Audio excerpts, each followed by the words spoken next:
আসসালামু আলাইকুম। দিলুস কিচেন থেকে আজ আমি আপনাদের জন্য একটি মজার আইটেম নিয়ে এসেছি।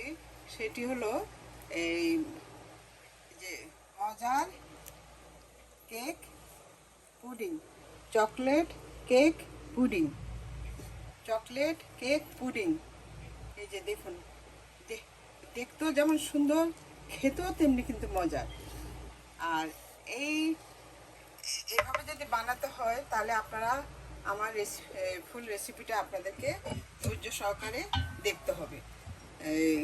আমি এখন একটু কেটে আপনাদেরকে দেখাচ্ছি যে আমি এইভাবে কেটে নিচ্ছি।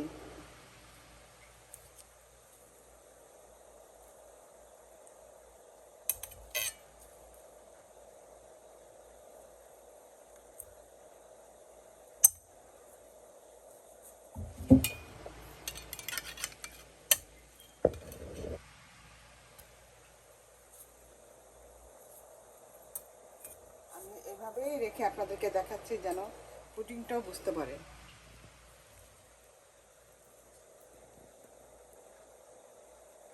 আমার দেখুন কেকটাও কত সুন্দর হয়েছে।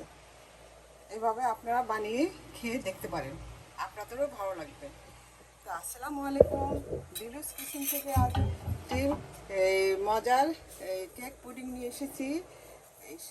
সেই কেক পুডিংটা আমি কিভাবে বানাবো সেটা অন্তত একবার একটু আপনাদেরকে দেখিয়ে দিচ্ছি। তাহলে আসুন বিসমিল্লাহ করে এই কেক পুডিংটা আমি কিভাবে করব সেটা একবার একটু দেখে নেওয়া যাক। তাহলে আসুন বিসমিল্লাহ করে আরম্ভ করি। পুডিং কেক বানানোর জন্য আমি এখানে একটা মেজারমেন্ট একটা বসিয়ে দিয়েছি। আমি এটার মধ্যেই করব। এটার মধ্যে আমি ক্যারামেলটা এই ইয়ার মধ্যে করব। আমি চুলাটা ধরিয়ে দিচ্ছি। এখন আমি ক্যারামেল তৈরি করার জন্য এখানে 4 টেবিল চামচ চিনি দিয়ে নিয়েছি।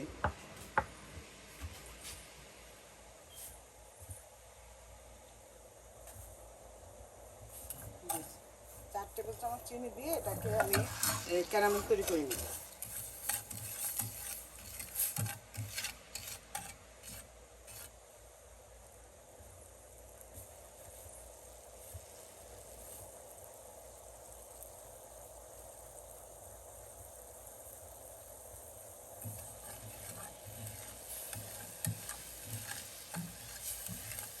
এই যে আমার ক্যারামেলটা প্রায় হয়ে আসছে। এই যে দেখুন, এটা কিন্তু বেশি পুরানো যাবে না, তাহলে কিন্তু তেতো লাগবে। আমি চুলাটা নিভিয়ে দিচ্ছি। আমার হয়ে গেছে, গরমে আরেকটু হয়ে যাবে। আমি চুলাটা নিভিয়ে দিলাম। এটা গরমে আরেকটু হয়ে যাবে। তো এই দেখুন আমার ক্যারামেলটা কত সুন্দর হয়েছে।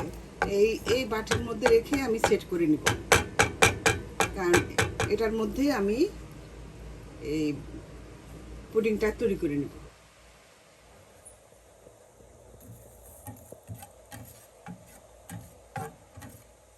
এই যে আমার ক্যারামেলটা হয়ে গিয়েছে। আমি এখন বাড়িটা একটা জায়গায় রেখে ঠান্ডা করে নেব।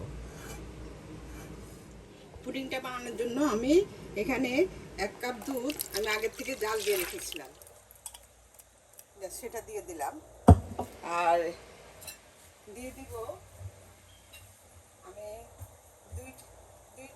3 টেবিল চামচ পরিমাণ, আমি 2 টেবিল চামচ পরিমাণ চিনি দিয়ে দিচ্ছি, কারণ মিষ্টিটা আমি খুব বেশি দিব না। দিয়ে এটাকে আমি ভালোভাবে মিশিয়ে নেব। এই পুডিংটা খুবই মজার, 1-এর ভিতরে 2।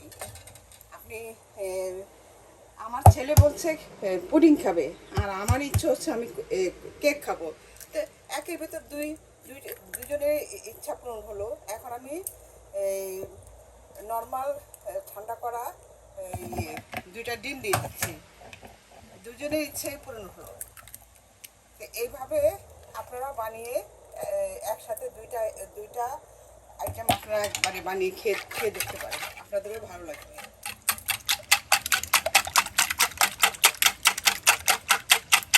এখন দিয়ে দিব একটু 1 চা চামচ পরিমাণ ভ্যানিলা এসেন্স। কারণ ভ্যানিলা এসেন্সটা অবশ্যই দিবেন, তাহলে যে ডিমের যে একটা গন্ধ থাকে সেটা থাকবে না।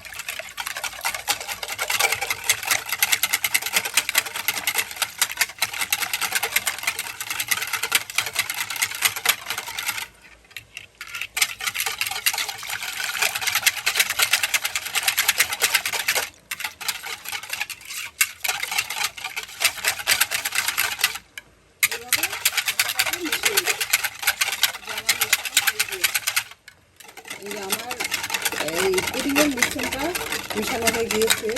আমি দুধটা একটু জাল দিয়ে একটু ঘন করে নিয়েছি, আপনারাও চাইলে এটা ঘন করে দিতে পারেন বা পাতলা দিলে কোনো সমস্যা নেই।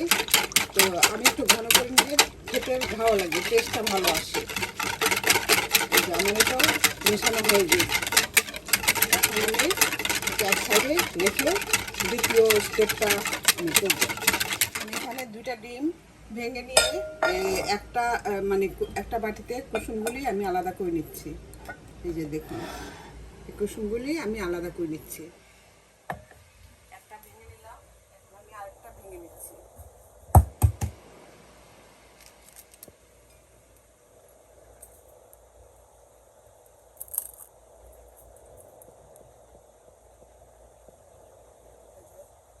আরেকটা ভেঙে আমি কুসুমটা আলাদা করে নিচ্ছি। এখন আমি এই সাদা অংশটা আমি ফোম করে নিব।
চার ভাগের 3 ভাগ এই যে ময়দা নিয়েছি, 4 ভাগের 3 ভাগ মানে ময়দা নিয়েছি। এখন এখানে আমি দিয়ে দিচ্ছি 2 টেবিল চামচ পরিমাণ কোকো পাউডার। যেহেতু আমি এটা চকলেট, উপরটা আমি চকলেট দিয়ে করবো, তো সেই জন্য আমি 2 টেবিল চামচ কোকো পাউডার দিয়ে দিচ্ছি। আর দিব যে হাফ চা চামচ বেকিং সোডা, আর দিয়ে দিচ্ছি সামান্য একটু লবণ। আর আমি একটু গুঁড়া দুধ দিব। এটা আপনারা স্কিপ করতে পারেন, না দিলেও কোনো সমস্যা নেই। আমি 2 টেবিল চামচ পরিমাণ গুঁড়া দুধ দিয়েছি, কারণ গুঁড়া দুধটা দিলে কেকটা খেতে ভালো লাগে। দিয়ে আমি এভাবে আস্তে আস্তে করে এটাকে মিশিয়ে নিচ্ছি। এই যে এভাবে করে মিশিয়ে নিব।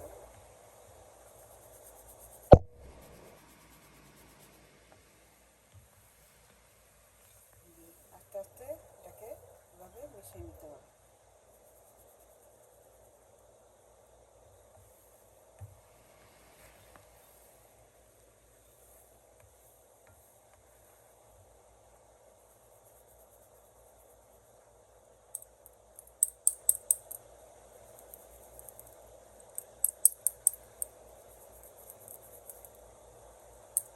দেখুন এটার মধ্যে চাক চাক কিছু অংশ থাকে, সেটা মানে ফেলে দিচ্ছি।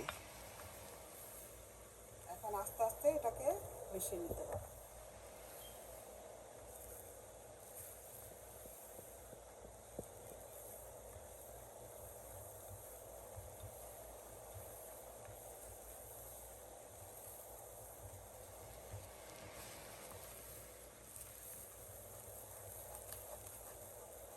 আমার এটা মেশানো হয়ে গেছে। এই যে দেখুন,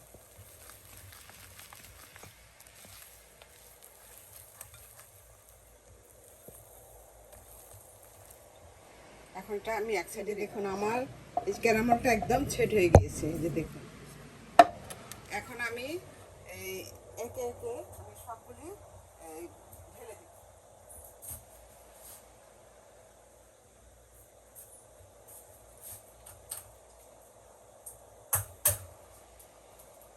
প্রথমে আমি ঢেলে দিচ্ছি এই যে পুডিংয়ের এই অংশটা, এটা আমি এখন একটু ছেঁকে দিব, তাহলে এই ভিতরে যদি কোনো সর বা কোনো কিছু যদি থাকে সেটা একদম সুন্দর স্মুথ হয়ে পড়ে যাবে।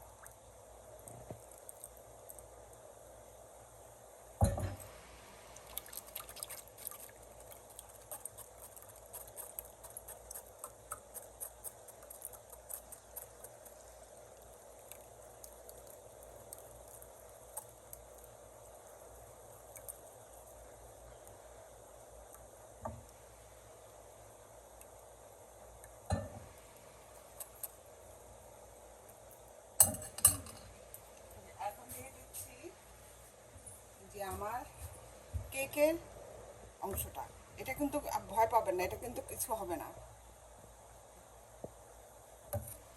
এটা উপরেই বেশি থাকবে।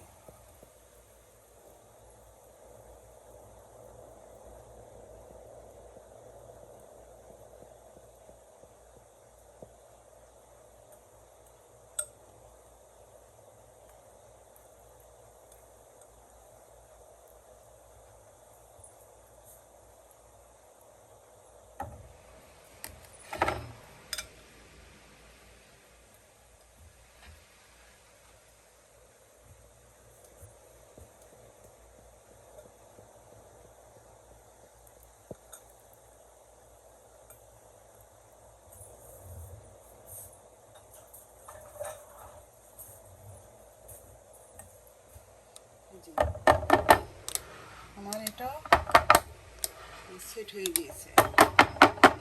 এখন এই যে বাবলটা বের করে দিব, যেন ভেতরে কোনো বাতাস না ঢুকে না থাকে। ভাপে করার জন্য আমি এরকম একটা হাঁড়ি বসিয়ে দিয়েছি, এখানে আমি কিছু পরিমাণ পানি দিয়ে নিয়েছি, দিয়ে এখন আমি একটা টাওয়াল দিয়ে দিব, যাতে ইয়েটা বাটিটা যখন পানিটা ফুটবে তখন বাটিটা নড়চড় করবে না।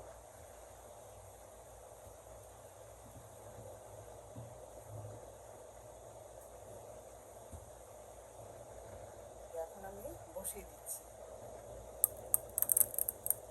আপনারা চাইলে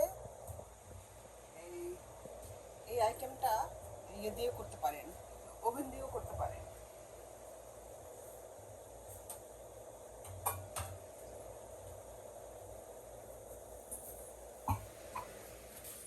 আমি এখন ঢাকনা দিয়ে এটাকে ঢেকে দিচ্ছি।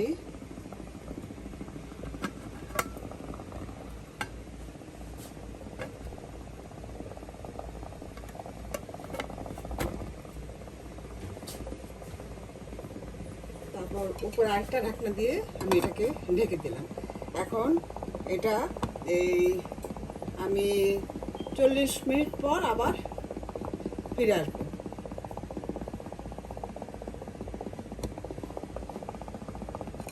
35 মিনিট পর আমি ফিরে এসেছি।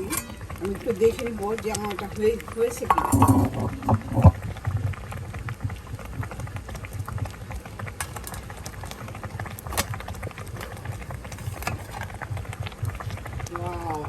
দেখুন কত সুন্দর হয়েছে। এখন আমার একটা টুথপিক দিয়ে আমি এটা একটু চেক করবো। এই যে দেখুন, এই যে টুথপিকটা দিয়ে আমি একটু দেখে নিব।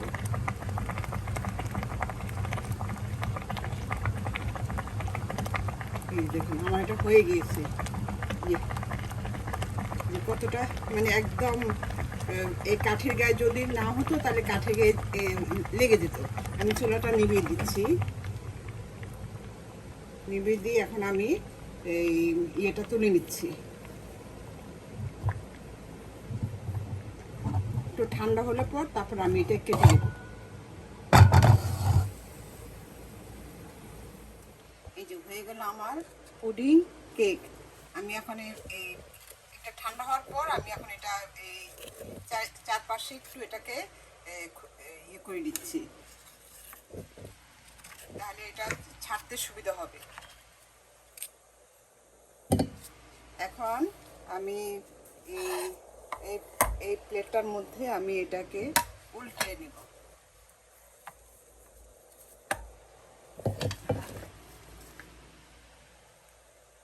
একের ভিতর দুই, দেখুন একের ভিতর দুই কতটা সুন্দর হয়েছে দেখতে। আপনারা নিজেরাই দেখে এটা আঁচ করতে পারেন এটা দেখতে কতটা সুন্দর হয়েছে এবং কতটা লোভনীয় হয়েছে। এভাবে আমার পুডিংটাও হয়ে গেছে, আবার কেকটাও হয়ে গেছে। এভাবে আপনারা বানিয়ে দেখতে পারেন। এটাকে আবার উল্টিয়ে দিব, কারণ আমি কেকের আইটেমটা উপরে নিয়ে আসবো।